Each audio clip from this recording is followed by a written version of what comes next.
cold never bothered me anyway. Hey guys, welcome back to The Real Reviews, where I review films by the real. My name is Josh LeBlanc, and today we saw Frozen 2.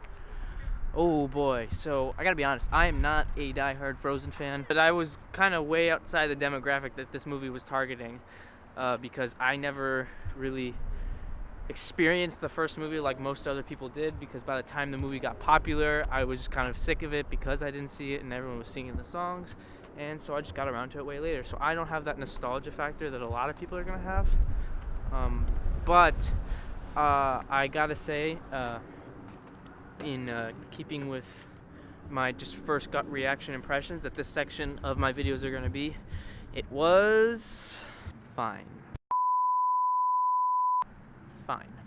Yeah, I don't know. I mean, like,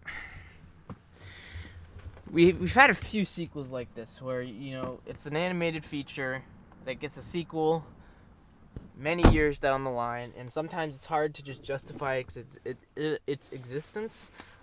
This movie definitely has some good things going for it. I didn't hate the movie. I liked it. I don't really like hating movies. You know, I always try and find positives, and I think this movie has more than plenty of positives about it. It was funny. Olaf, as always, is hilarious.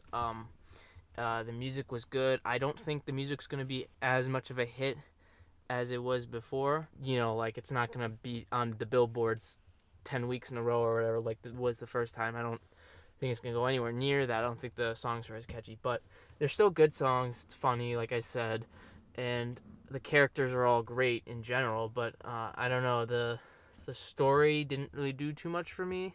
This type of movie in general, Frozen, just doesn't really, I don't want to say like fairy tale movies, because I like fairy tale movies, but like, I guess Frozen has just never really done too much for me.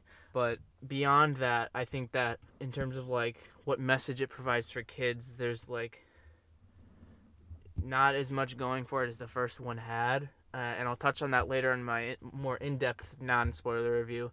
But I just feel like this movie was not underwhelming, because I never really had too many expectations for it, but it just, like, I don't know, it was fine. It was a nice, fun movie that kids will enjoy, and if you really like Frozen, if you really love the first one, then I think you're also going to really like this one. That's all I really got to say about this. Stay tuned for my in-depth, still non-spoiler review.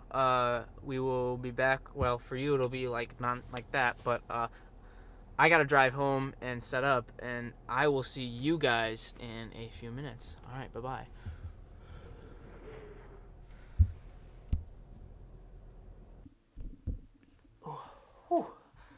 That's better. Hey guys, welcome back to my non-spoiler review. This time we're in the in-depth section of it, so I'm going to go a little bit more into the plot, a little bit more into the characters, the story, but I'm not going to give away any spoilers still. It's still completely non-spoiler. So I just got out of seeing Frozen 2.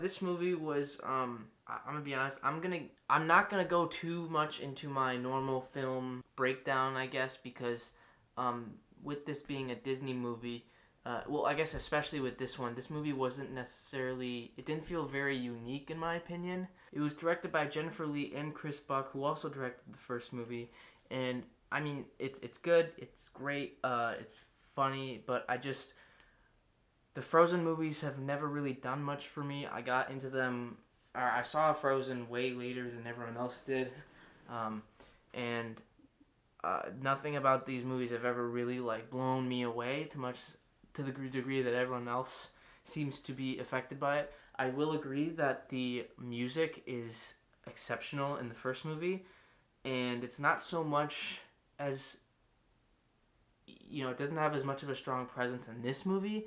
Unfortunately, I don't think this movie is going to have as strong of a performance in terms of its music content and, you know, appearing on the billboards and whatnot, the Billboard Hot 100, but still, the music is very good in this movie. I think that on top of the music, the cast is also still great.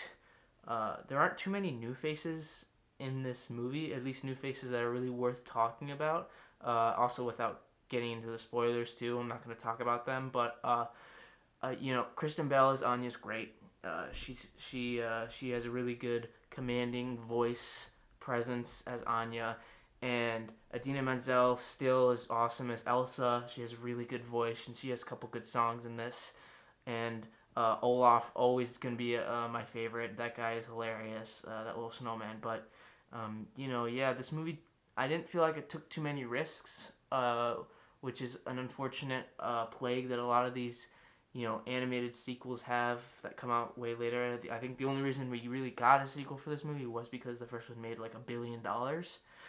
And I feel that with some of these movies, Toy Story 4 I thought was a great sequel, and I felt like that one definitely belonged in the franchise. But I thought that movies like Incredibles 2 and Wreck-It Ralph 2 were just kind of And this kind of falls in the same boat for me.